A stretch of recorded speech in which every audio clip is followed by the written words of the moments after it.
Bienvenue dans ce troisième chapitre du cours de fondement du multimédia, un chapitre qui est en liaison avec le traitement des images. On passe rapidement au plan. Donc on va commencer dans ce chapitre-là par voir les définitions, c'est quoi la lumière, les couleurs, le spectre électromagnétique, euh, c'est quoi notre perception visuelle humaine de ces éléments-là. On pourra donc utiliser les concepts de notre système visuel pour faire de la compression des images. Selon la compression, on pourra distinguer différents formats et on pourra distinguer entre les images matricielles et celles vectorielles. Ensuite, on va traiter des systèmes de couleurs. Il y en a plusieurs, bien sûr, et on va essayer de les comparer et faire le passage d'un système à un autre. Enfin, on pourra faire une explication sur la manière de faire une bonne numérisation, une bonne acquisition d'une image, par exemple à travers notre appareil photo.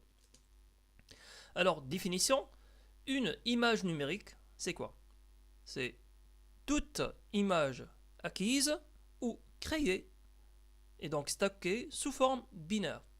Donc si elle est acquise, c'est par exemple à travers l'appareil photo, ou bien un scanner, un numérisateur, ou bien si elle est créée, qui est la deuxième possibilité, elle pourra donc être faite directement sur l'ordinateur. Et on va essayer de voir un peu ces deux possibilités-là. Une image, elle est composée d'un ensemble de pixels élémentaires, donc c'est le picture element, c'est l'élément le plus basique, tout un ensemble de pixels qui vont former une matrice. Alors cette matrice, elle est définie par sa résolution. Les résolutions, elle est indicative de la composante d'échantillonnage de notre image. Et chaque pixel est quantifié, il va posséder tout un tas de valeurs. Ces valeurs ils sont indiquées par la quantification qui peut être par exemple sur un octet ou bien 2 octets ou bien plus. Alors, pour la résolution, il y a un terme qui est très utilisé en traitement des images. On parle de pixels par pouce. Combien on va placer de pixels dans un pouce, dans notre doigt.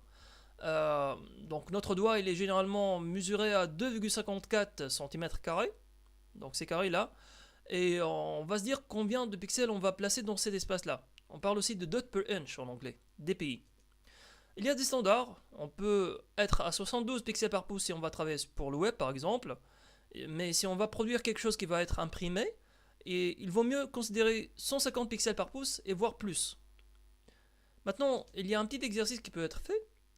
Dans cet espace de 2,54 cm², si on va considérer 300 pixels par pouce, une question qui se pose, c'est quoi la taille de chaque pixel? Combien il va mesurer? Alors c'est très simple à répondre. Donc c'est tout simplement, on va diviser 2,54 par 300. On va avoir cette valeur-là qui est 0,20847 à peu près. Et donc c'est à peu près 8,47 micromètres. Le micro c'est 10 à la puissance moins 6. Je vais passer sur Photoshop pour faire la démonstration de la première possibilité où on va créer des images binaires. Alors si je vais passer à Photoshop, je vais créer une nouvelle image, File, New. Il y a différents paramètres qui vont apparaître. Si je vais considérer par exemple que je vais travailler pour le web. Alors le web, il m'indique que je peux avoir 72 pixels par pouce, ça c'est la résolution. Malgré que je peux avoir 640 pixels par pouce, 640 en hauteur et 480 par... donc là c'est la largeur et là c'est l'hauteur. On peut travailler à 72 pixels par pouce et à 8 bits par pixel. Regardez là la taille qui est à 400 kg. Si je vais augmenter cette taille là par exemple à 150, pixels par pouce, là ça change pas vraiment. Je peux aussi changer à 300 pixels par pouce, là je suis toujours dans la même taille. Maintenant si je vais par exemple changer, je vais revenir sur le web, et je vais changer par exemple la taille à par exemple cette taille là. Alors bien sûr l'image elle va augmenter de poids. Si je vais dire OK, voici mon image. Maintenant, si je vais choisir un autre format, New. Je vais travailler pas pour le web, mais je vais travailler pour quelque chose qui va être imprimé, par exemple, pour une photo. Pour une photo, alors vous allez noter que je suis maintenant sur 300 pixels par pouce. C'est ce qui est défini par défaut sur Photoshop. Donc, cette image-là, je peux travailler par exemple en inch ou bien en pixels. Vous allez voir ça, c'est le standard. C'est une image en portrait qui va être à 900 sur 600 pixels à 300 pixels par pouce en 8 bits. Bien sûr, si je vais augmenter la quantification par exemple à 32 bits, vous allez noter que j'étais à 1,5 mégas. Maintenant, je suis à 6 mégas. Ok. Alors voici ma nouvelle image.